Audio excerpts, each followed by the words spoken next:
Il va quitter le vendredi 17 avec 225 personnes. Donc, qui va arriver donc ce convoi le samedi également en fin de matinée. Voilà. Et puis, il restera quand même 311 compatriotes. Une partie à Dakhla et puis l'autre partie à Argop.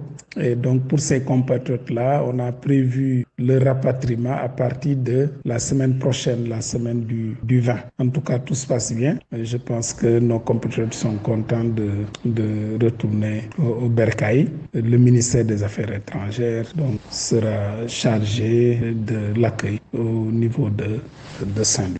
Le phénomène de l'immigration irrégulière qui persiste. Selon le ministre des collectivités territoriales, de l'aménagement et du développement des territoires, l'État est en train de faire de son mieux pour que les jeunes restent dans le pays.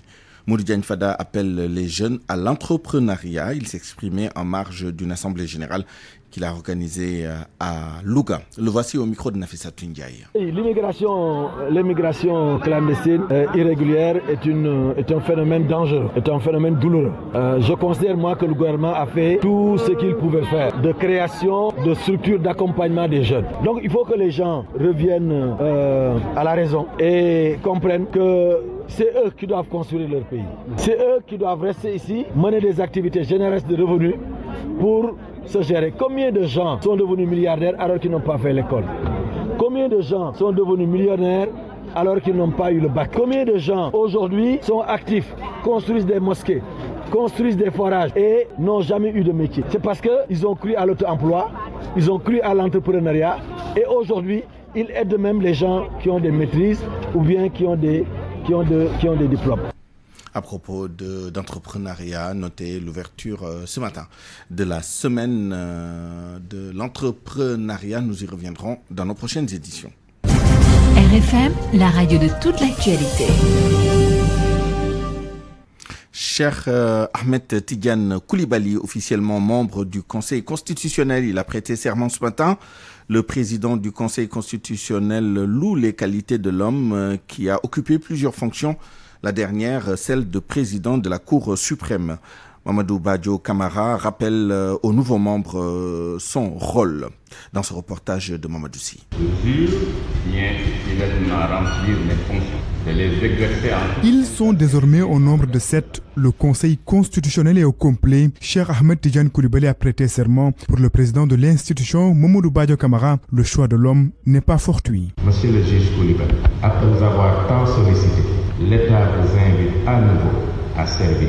Il ne doute point que c'est avec détermination et engagement que vous répondez à son appel. Le choix porté par le président de la République sur votre personne n'est donc pas le fruit du hasard. Au regard de vos qualités professionnelles, morales et humaines, marquées par la compétence, la rigueur, l'humilité, la courtoisie et l'esprit d'indépendance que tous vos collègues vous reconnaissent. Le président du Conseil constitutionnel rappelle également les missions qui attendent le nouveau membre du Conseil, parmi lesquelles la régularité des élections. Ce nouveau défi consistera pour vous à contribuer à faire respecter la Constitution ainsi que les droits et libertés qu'elle garantit et de veiller à la régularité des élections nationales.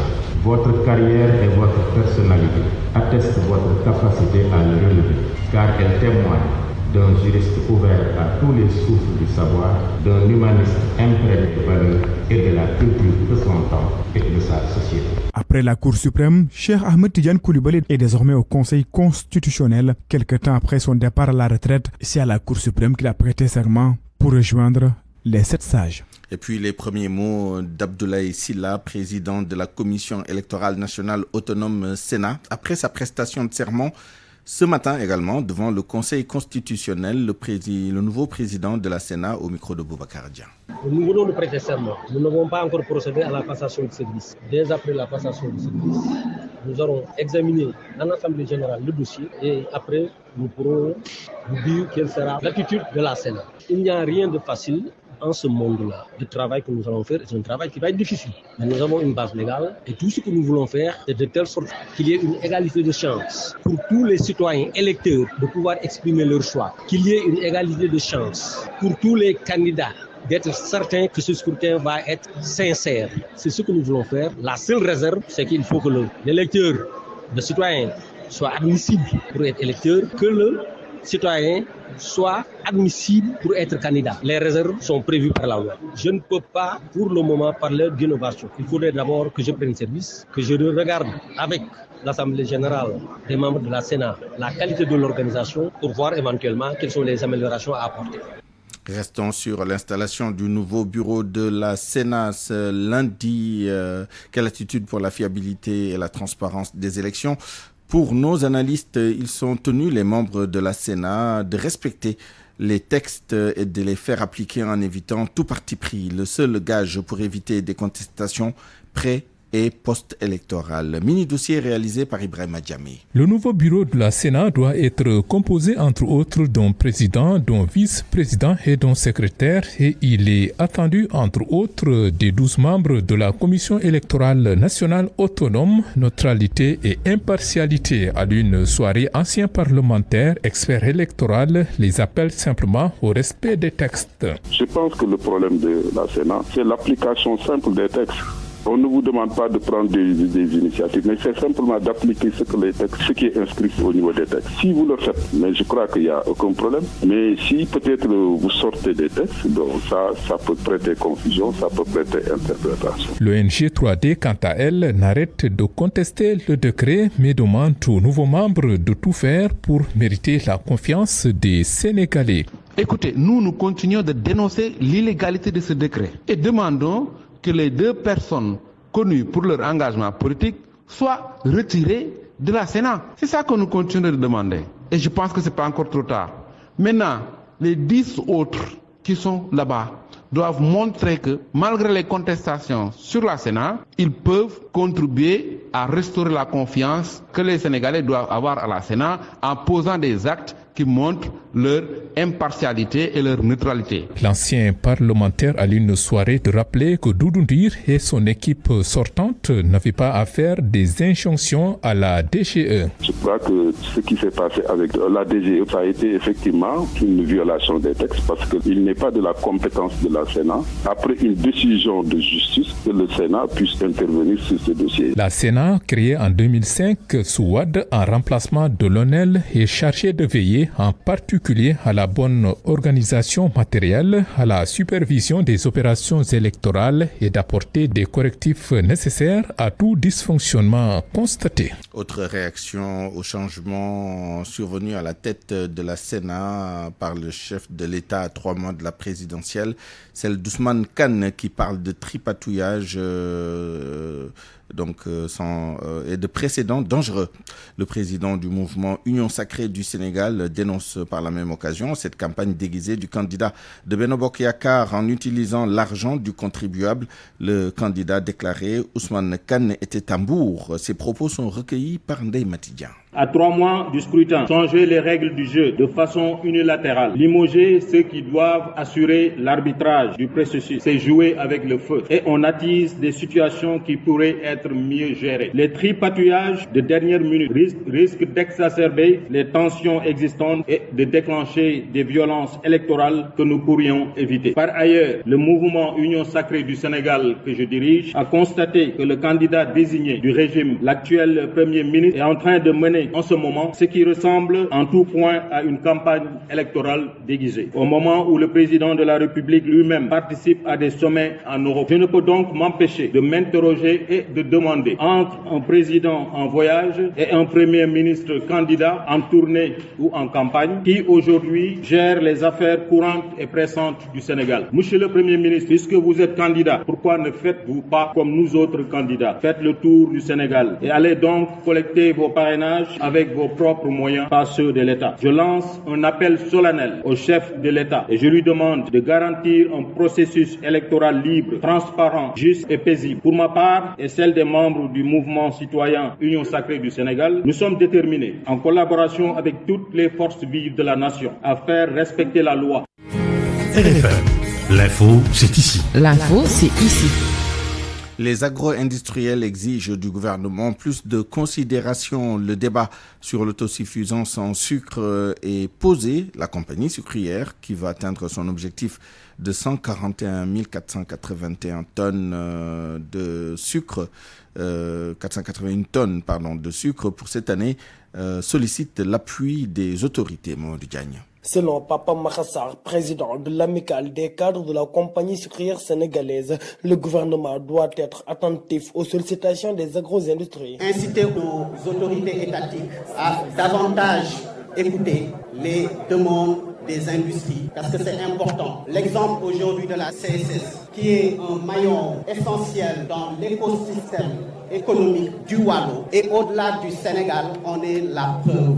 Pour cette présente campagne, les responsables de la compagnie sucrière sénégalaise veulent satisfaire le marché national. Guillaume Ranson, directeur général de la CSS. Les objectifs pour cette prochaine campagne, ils sont de 1 433 000 tonnes de canne environ pour faire 141 480 tonnes de sucre. Et je pense même clairement que nous pouvons les dépasser si nous travaillons ensemble. Un objectif atteignable selon Mortal Sall pour le directeur des plantations de la CSS. Nous avons à peu près 10 800 hectares de canne qui sont prêts. Les tonnages sont intéressants, l'irrigation est bien faite et nous espérons des rendements minimum entre 135 et 140 tonnes canne hectare. C'est à travers une randonnée pédestre que l'amicale des cadres de la compagnie sucrière sénégalaise a sifflé le début de la campagne 2023-2024 tout en espérant atteindre les objectifs assignés à la fin de la dite campagne. Mamadou Diagne, Richard Toll, Radio Futur Média. Allons à Mbourou, les ex-employés du club Al-Jana de Nianing exigent à la direction de l'hôtel le versement de leur cotisation de retraite à l'IPRES depuis 2007. Ils n'ont jamais reçu de pension et la direction de l'hôtel fait la sourde oreille d'après eux. Ces ex-employés ont tenu un point de presse pour demander l'intervention des autorités. Compte rendu, Ndeye Matidian. C'est à la limite un abus de confiance, dénoncent ces ex-employés du club Al-Jana qui depuis 2007 réclament leur dû. Aujourd'hui, ils se sont rassemblés à la porte de l'hôtel fermé depuis plusieurs années. Mamadou Traoré Diao. On nous a donné des indemnités, mais les cotisations de l'IPRES depuis 2007 n'ont pas été reversées. Ceci présente aujourd'hui un manquement important sur ceux qui ont déjà acquis leur retraite. Et ce sera la même chose pour ceux qui sont sur la route. C'est une forfaiture qu'ils disent dénoncer pour la énième fois. Le chef de l'État est interpellé. Parce que nous sommes fatigués avec nos familles, des enfants qui ne peuvent plus étudier. Et nous avons même des pères de famille décédés qui sont partis là-bas et dans leur famille nous rencontrent dans les rues et nous posent des questions. Et nous voulons vraiment aujourd'hui que ces gens-là puissent faire tous les grands efforts pour nous faire parvenir à nos droits. Biran Faye, représentant du chef de village de Nianing, attire l'attention sur la fermeture des hôtels dans le village. Il signale que beaucoup de jeunes tentent l'immigration irrégulière. Ils sont partis, d'autres sont arrivés, mais d'autres sont restés au fond de la mer. Nous supplions, je dis bien nous supplions à l'aide, vraiment de faire, apporter un effort pour vraiment la réouverture du club, parce que cela nous ferait réconforter. Ces personnes âgées, ex-employés du club Al-Jana, se veulent clairs, jamais ils ne vont lâcher prise s'ils ne sont pas payés. Ndeye Matidieng, Nianing, Radio Futur Média.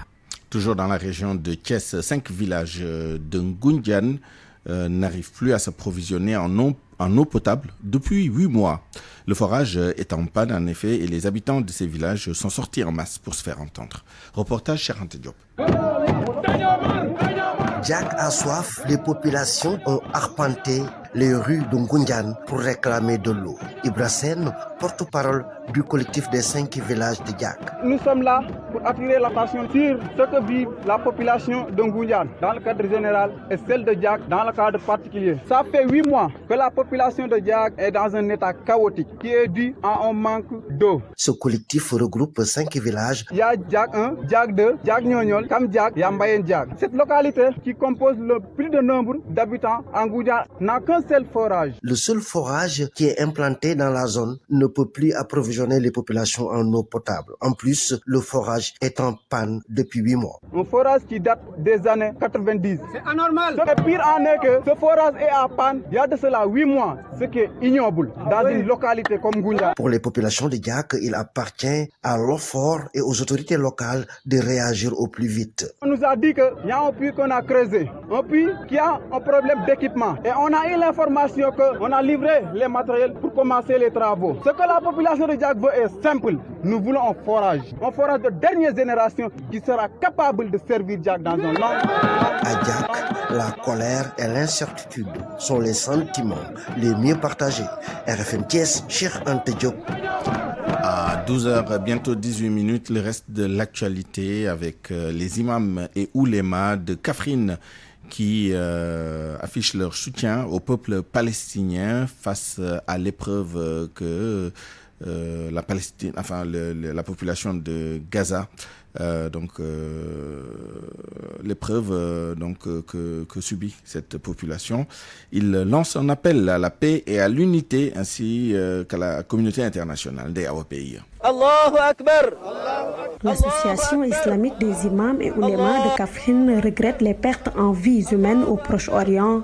Elle dénonce une injustice et soutient pleinement la cause palestinienne. Alioune Badara Diagne est le secrétaire général chargé de la langue française. La Palestine n'a cessé de subir une violation manifeste de ses droits ainsi que des agressions des plus ignobles venant de l'État usurpateur Israël depuis plus de 70 ans. L'escalade de la violence ces derniers jours, avec son lot de conséquences désastreuses en vie humaine entre autres, en est une parfaite illustration. La dite association dit son indignation par rapport à la situation actuelle qui prévaut entre les deux peuples. Elle lance un appel. Des imams et oulémas de la région de Kaffrine appellent la communauté internationale à arrêter son indignation sélective et à faire injection à Israël de stopper ses actes inhumains. L'association appelle tous les pays musulmans à un soutien inconditionnel envers le peuple frère martyrisés de la Palestine. Conformément à la parole d'Allah, soit loué soit-il, les croyants sont des frères, mais aussi en rappel au devoir de soutenir un frère musulman opprimé. Pour la paix et la cohésion sociale, les imams de Kaffrine demandent à l'État du Sénégal de maintenir son soutien envers le peuple palestinien. Allahu Akbar. Kaffrine Day Aobey, Radio Futur Média. RFM. L'actualité internationale. Le journal international avec vous, Georges Détié Diop, bonjour. Bonjour Souleymane. Au Mali, les combats ont repris entre l'armée et les rebelles dans la région de Kidal. Sur ses réseaux sociaux, notamment Facebook, l'armée affirme avoir lancé il y a quelques jours l'opération stratégique visant à restaurer l'intégrité territoriale et l'éradication des groupes armés terroristes. Une opération qui aurait enregistré hier des avancées significatives.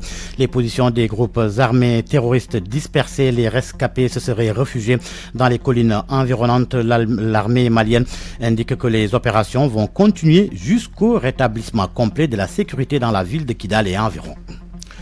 Guinée, reprise ce lundi du procès des massacres du 28 septembre 2009. Procès en présence de l'ancien chef de la junte d'alors, Moussa Dadis Camara, dans les boxes des accusés, ce qui n'est pas le cas pour Claude Pivy, toujours en fuite depuis le 4 novembre. Procès dorénavant sous haute surveillance à Narocha. Le procès reprend ce lundi, près de 10 jours après l'opération Commando qui avait permis l'extraction de prison de 4 principaux accusés. 3 d'entre eux ont été capturés à nouveau le même jour, 4 novembre.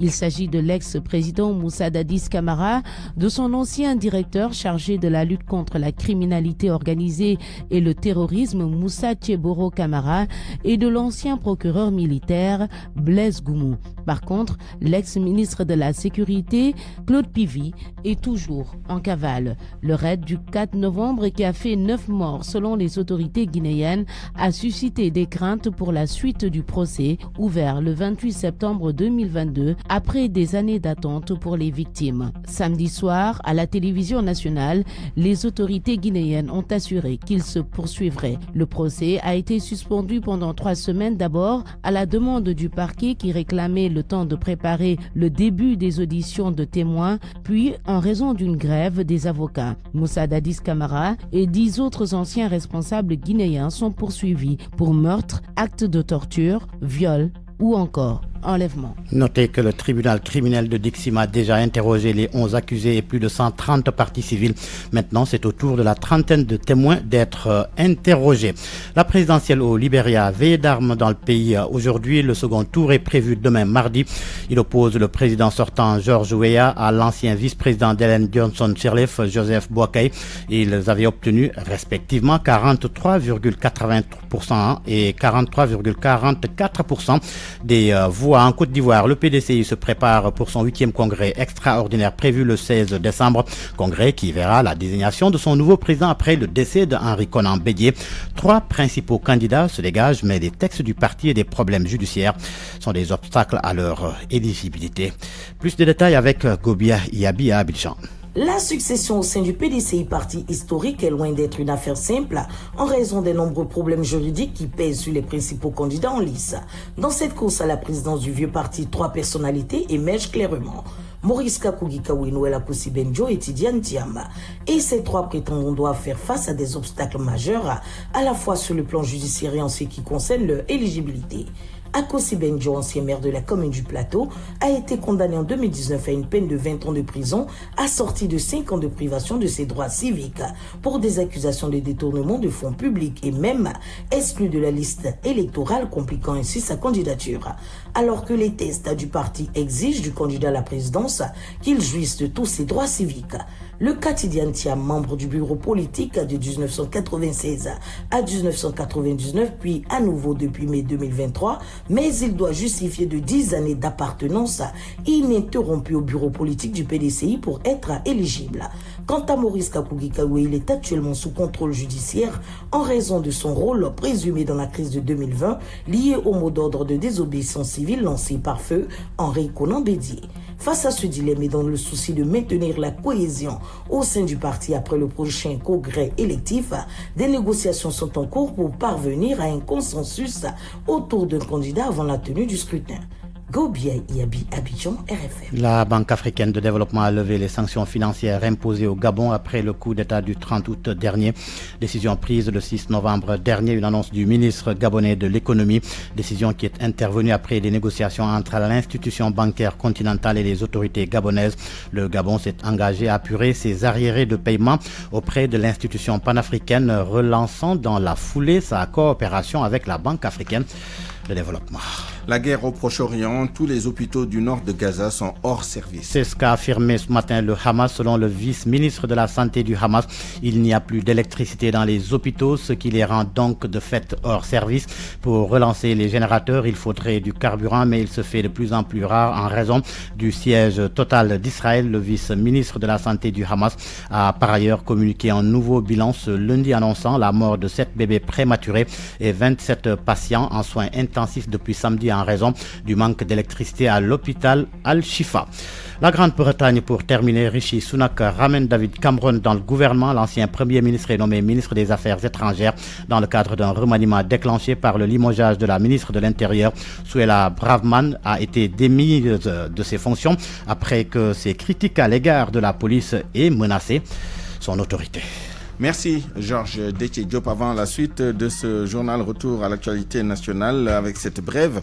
Les 13 personnes arrêtées dans l'affaire du Baïfal tué par balle à Tcheifal sont présentement à la cave du tribunal. Ces personnes ont été déférées vendredi au tribunal de grande instance de Diourbel. Donc elles reviennent donc à la cave pour être entendues par le procureur. Parole aux auditeurs. L'actualité, qu'en pensez-vous? Moi, je pense que vous devez. Réagissez dans nos éditions d'information sur l'actualité. Bonjour. Du lundi au vendredi, vous avez la parole sur RFM. Point de vue dans une dizaine de minutes. Amadouba peut-il porter la coalition Benno Bokk Yakaar à la victoire à la présidentielle de 2024 au regard des dernières sorties de Souleymane Jules Diop et Bibi Baldé? Pour répondre à cette question, nous serons avec nos deux intervenants du jour, Oumar Seck Ndiaye, journaliste, analyste politique, et Hassan Samb, journaliste, analyste politique également. RFM Sport. L'actualité des sports avec vous, Malal Junior Diagne, bonjour. Bonjour Souleymane. Lutte avec frappe. Après 2 défaites de rang, les amateurs invitent à la réflexion pour mettre fin à cette série. Pikine, donc dans le désarroi après la défaite de Eumeu Sène hier, précédée par la défaite de Ama Baldé le dimanche d'avant. Une situation qui pousse les amateurs à inviter les responsables des différentes écuries à se réunir pour réfléchir sur comment sortir la lutte de Pikine de cette mauvaise série. Salamata Ousmane Diallo y a fait un tour ce matin. Diouf, trouvé assis au jardin public de Buntu Pikine, stylo et journal à la main, fait son analyse.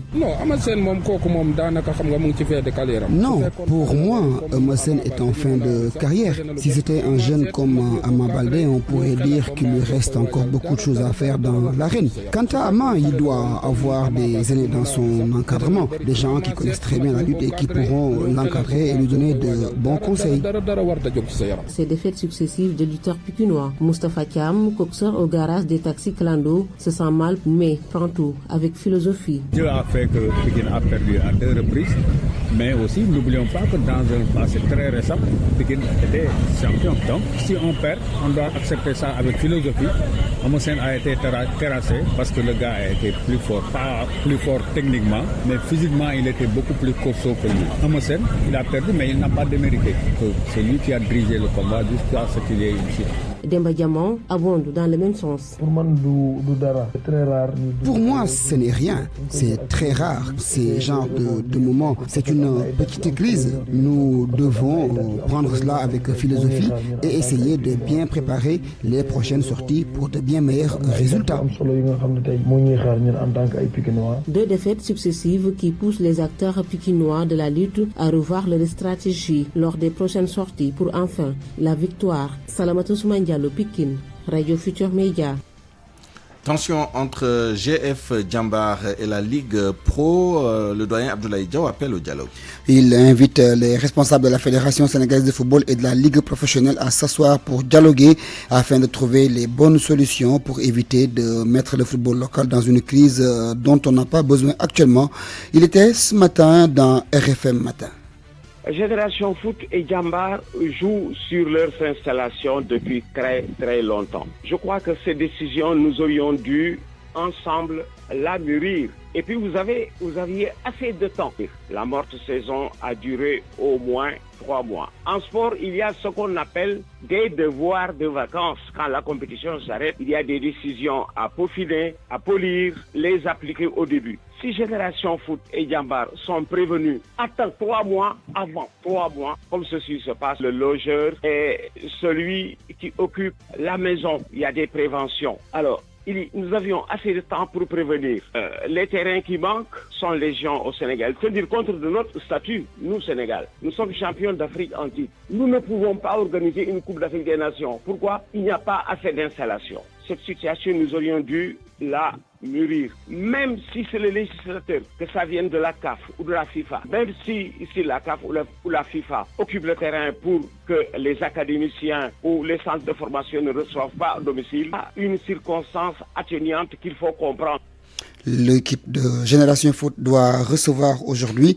Ils doivent jouer normalement contre l'équipe de Diamono Fatick. Cette rencontre est prévue au stade Ngalandou Diouf de Rufisque. La Ligue 1 est dominée par l'équipe de Dakar Sacré-Cœur, Teungueth FC. Gorée est 3e. La Ligue 2 également joue son dernier match aujourd'hui. RS Yoff contre Niary Tally au classement. Amitié FC, Oslo et Ndiambour sont sur le podium. Test physique à Ziguinchor, 600 arbitres évalués. Ils ont été tous évalués donc ce week-end par la commission centrale des arbitres pour désigner ceux qui sont aptes à officier tout au long de la saison dans les différentes compétitions. Après ces tests, Malang Diédhiou, président de la commission centrale des arbitres du Sénégal, a fait le point avec Lamine Ba. Nous venons de boucler donc la dernière phase de ces tests nationaux ici à Ziguinchor. En somme, nous avons pu évaluer près de 600 arbitres sénégalais qui sont prêts, donc pour la plupart pour ces matchs de ligue professionnelle, mais aussi des différents championnats nationaux. C'est vrai qu'il y a des échecs, mais le taux n'est pas assez élevé, c'est tout à fait normal. Et pourquoi ces tests physiques? Parce que comme vous le savez, le football est du point de vue physique devenu plus exigeant et que nos arbitres doivent être prêts pour pouvoir être à côté des actions et pouvoir prendre donc les bonnes décisions. Je voudrais donc rappeler, disons, le format de ces tests qui est double. D'abord la vitesse avec 6 épreuves de vitesse qu'il faut réussir pour les hommes à courir sur une distance de 40 mètres en 6 secondes 10 et sur une distance de 40 mètres pour les dames en 6 secondes 40. Et après maintenant il y a l'épreuve des intervalles où il y a 40 séries de 75 mètres qu'il faut faire en 15 secondes. Donc voilà globalement comment ça s'est passé. Bon, nous nous réjouissons de de la bonne organisation au niveau des différentes CRA. Pour être sur un terrain de football, joueurs comme arbitres doivent être au top physiquement. N'est-ce pas? Merci, Malal Junior Diagne. La revue de presse avec Mohamed Ali Mouba. Bonjour. Politique tout d'abord, ces tirs de sommation au sein de la majorité. Amadou Ba doit nous rassurer. Souleymane Jules Diop ne prend pas de gants pour avouer ses inquiétudes et ses peurs au sujet du candidat de Benno Bokk Yakaar. Invité du grand jury de la RFM, l'ambassadeur du Sénégal auprès de l'UNESCO est allé plus loin. Il dit: je trouve Amadou Ba amorphe. Il ne montre pas assez aux Sénégalais, aux gens de sa majorité, qu'il a les épaules, qu'il a l'étoffe. Il ne fait pas assez. Il doit se boucher pour assurer la majorité. Et si ça continue comme ça, on peut perdre les élections. La plupart des publications anglent leur papier sur ce bout d'interview qui en dit apparemment long sur l'ambiance au sein de la majorité présidentielle. Vox Populi parle de 4 vérités de Souleymane Jules Diop à Amadou Ba. Rewmi Quotidien soutient que Souleymane envisage tout simplement une défaite de la majorité. Le journal LAS note qu'Abdoulaye Bibi Baldé en a rajouté une couche. Lui aussi, il fait la même observation. Amadou Ba dit: Bibi Baldé ne rassure pas Souleymane Jules Diop de plaider pour finir dans des news en report de la présidentielle pour, je cite, mieux préparer l'élection. Le journal de se demander de quoi l'État pourrait avoir peur. Mon confrère soutient en tout cas que malgré les troubles de 63-68, les multiples arrestations de Wade dans les années de presse 88-93, les morts liés aux troubles de la présidentielle 2012, les élections ont toujours été tenues à date échue au Sénégal. L'opposition, une partie plus précisément en tout cas, se bat pour une inclusivité et la transparence de la présidentielle. Le fuite à l'assaut de Macky Sall, relève le journal. Selon l'enquête, les candidats opposants se rebiffent. Selon Vox Populi, il s'agit de 35 candidats en tout qui s'arment dont fuite pour faire face à Macky. L'opposition disposée à créer les conditions d'une force politique sur le terrain pour faire face au président Sall et à son régime. Le PDS, Taxaw et des ex-personnalités du pouvoir exclus. À qui profite le fond, se demande du coup Busby le jour. Pour la transparence de l'élection, le collectif des organisations de la société civile appelle le chef de l'État à revenir sur sa décision de nomination des nouveaux membres de la Sénat. Certains n'y ont pas leur place, dit le collectif.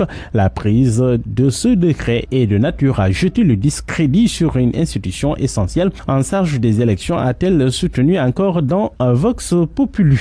À la une du journal Enquête, renversement d'une pirogue près de la Voile d'Or, une quarantaine de journalistes échappent à la mort. Une excursion en mer a failli virer au drame hier, note le journal. Une pirogue avec à son bord une quarantaine de journalistes s'est renversée non loin de la côte. Pas de perte en vie humaine, mais beaucoup de matériel perdu. Dans le même journal, ce dossier sur la fièvre du Paris qui saisit les jeunes et adultes, la fureur OneXBet. OneXBet, note le journal, a fini de conquérir le cœur des jeunes sénégalais, parfois sans emploi, et même des vieux qui s'adonnent à cette pratique tout en espérant gagner et devenir riches un jour grâce à ce jeu de hasard. Le confrère a fait un dossier pour vous à lire en page intérieure, à lire dans l'Observateur, ce dossier sur la vie carcérale plongé dans le quotidien des détenus de confiance. Le journal écrit que la vie carcérale des détenus n'est pas seulement émaillée par de difficiles conditions de détail, et parmi ces milliers de prisonniers qui croupissent dans des maisons d'arrêt et de correction, certains ont la chance de bénéficier quand même de la confiance des autorités de l'administration pénitentiaire. Ces derniers, surnommés détenus de confiance, jouissent pendant la journée de moments de liberté, ce qui leur permet de retrouver leur famille. Le jour où j'ai rendu visite à ma famille pour la première fois, ma femme a tombé en syncope, raconte un détenu de confiance. On nous dit qu'il a pu assister à l'inhumation de son père au baptême de son fils aîné. Et puis sport pour boucler, lutte avec frappe Tapha Tine qui descend Eumeu Sène à l'arène. C'était hier à l'issue d'une bagarre qui a fait mouche sur nos lambes. Note que ça a saigné hier. La reine a échappé de peu à un KO debout. Selon l'AS, cette défaite d'Eumeu Sène enlise davantage Pékin qui est dans le rouge. Tapha Tine rêve de prendre pour son prochain combat Modou Lô, roi des arènes. À note le journal Enquête. Bonne nuit à tous. Point de vue. Regard croisé sur l'actualité du jour. À 12h37, bienvenue dans notre rubrique Point de vue pour parler de cette contestation qui s'exprime de plus en plus ouvertement dans les rangs de Benno Bokk Yakaar, contestation de la désignation d'Amadou Ba, le Premier ministre, comme candidat de la coalition au pouvoir à la prochaine élection présidentielle, avec les dernières sorties, celle de Souleymane Jules Diop à grand jury, et cette lettre ouverte de Abdoulaye Bibi Baldé. L'un s'inquiète ou alors estime que le Premier ministre suscite des inquiétudes tant il ne parle pas à ses camarades, et Abdoulaye Bibi Baldé qui intitule sa lettre « Le PM candidat Amadou Ba n'assure pas et ne rassure pas ». Pour réagir à cela, nous sommes avec deux observateurs avisés de la scène politique du Sénégal, deux journalistes, analystes politiques. D'abord, Omar Seck Ndiaye, bonjour. Oui, bonjour. Nous sommes également avec Hassan Samb, bonjour.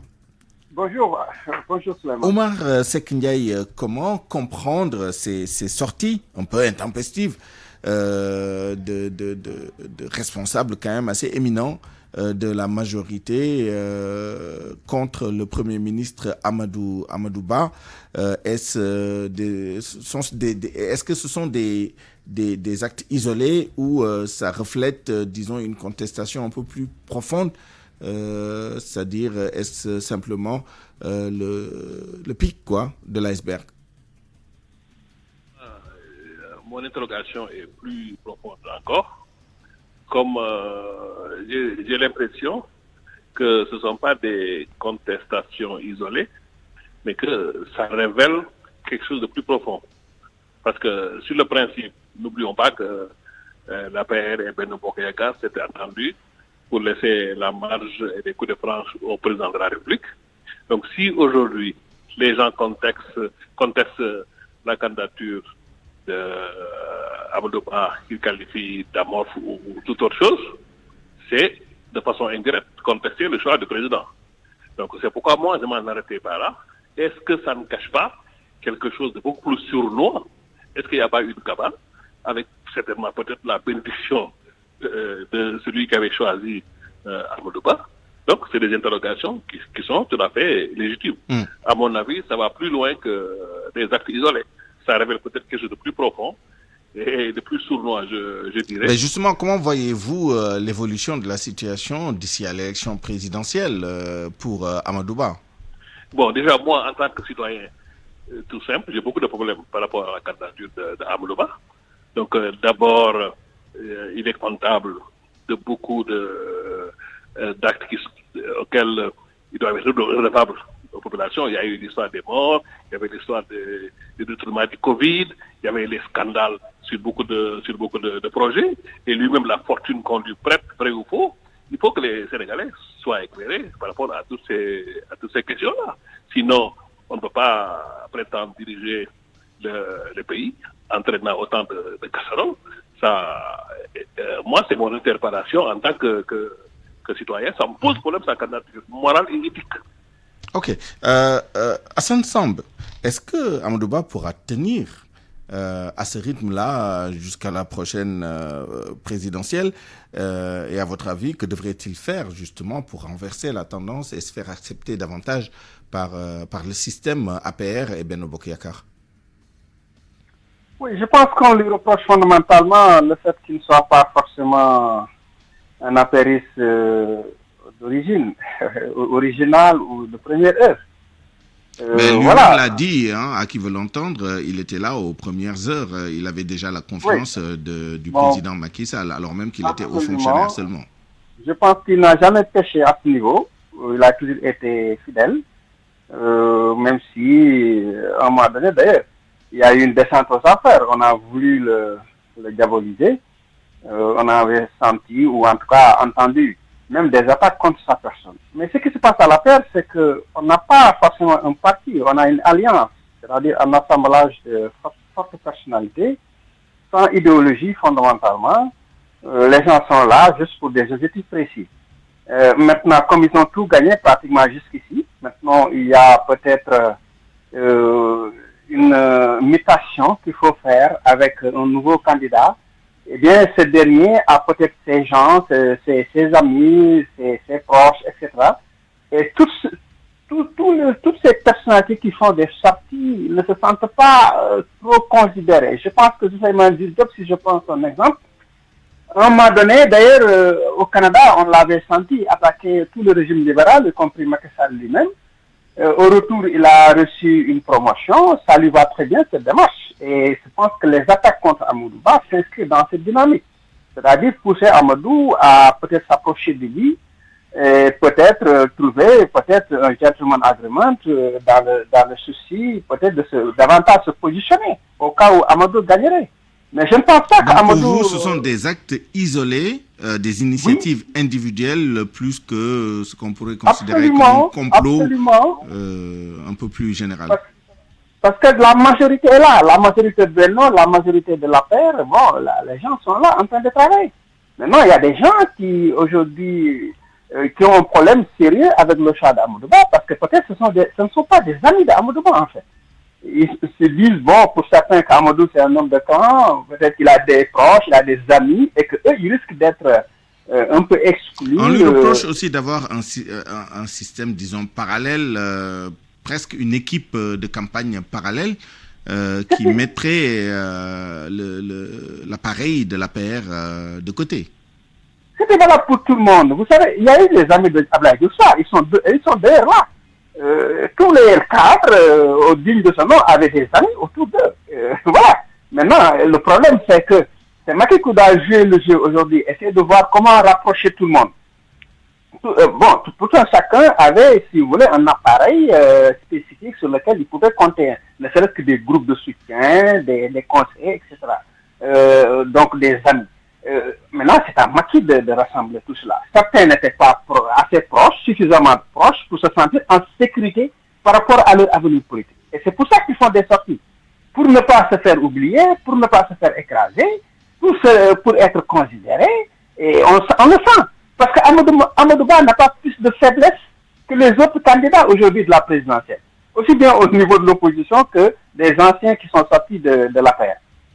Tout le monde, aujourd'hui, les deux favoris ne seront pas forcément partants. Il s'agit de Macky et de Ousmane Sonko, mais tous les autres sont dans l'impréparation. Et si vous voulez, Amadou a des... Ce qui pose la question, et je reviendrai à vous tout à l'heure là-dessus, de l'impact et de la conséquence de cette situation, même sur le calendrier électoral, Omar Seck Ndiaye, est-ce que, ou alors quel pourrait être justement cet impact, quelles pourraient être les conséquences de la situation interne à la coalition Benno Bokk Yakaar sur le calendrier électoral en général? Je fais le lien direct avec les rumeurs sur un éventuel report de l'élection présidentielle, tant personne n'est prêt pour aller au combat actuellement. Oui, en ce moment, nous sommes dans un brouillard mini-politique. Je suis en partie d'accord avec Samb quand il dit que c'est des marchandages par rapport à des positionnements, par rapport à des questions de clan. Mais je persiste à croire que défier Amadou Ba, c'est défier le président Macky Sall. Et je pense que peut-être ça cache quelque chose. Bon, l'avenir nous identifiera. Je n'ai pas le pouvoir de vaccination, mais l'avenir nous dira. Et aujourd'hui, maintenant, quant au calendrier électoral, moi je pense que nous sommes dans une sorte d'incertitude, notamment avec les contentieux, et ça pose problème. Même ça pose même un problème de l'égalité. On ne sait plus dans quel cadre on évolue. Les instances qui étaient censées réguler les élections donnent la voix, l'État s'oppose aux décisions de ces instances. Donc ça pose problème sur l'avenir du processus. On va vers des zones de turbulence, on va vers des zones de troubles. Si l'État, qui est le garant d'exécution des lois se met à contrecarrer, se met à piétiner, à passer outre les décisions judiciaires, je dirais. Donc ça pose un problème. Et on va, à mon avis, vers des périodes troubles. Alors, Hassan Samb, je reviens sur ma question. Que doit faire le Premier ministre Amadou Ba pour inverser la tendance et se faire accepter davantage par ses camarades?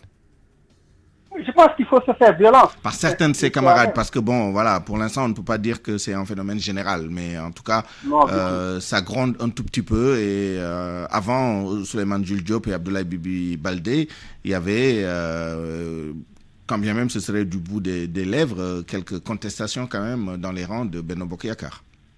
Oui, mais il y a eu des départs, il y a eu des départs. Exactement. Il ne faut pas occulter cela, Gao, etc. Maintenant, bon, c'est vrai que pour ces gens-là, ce sera difficile de les récupérer.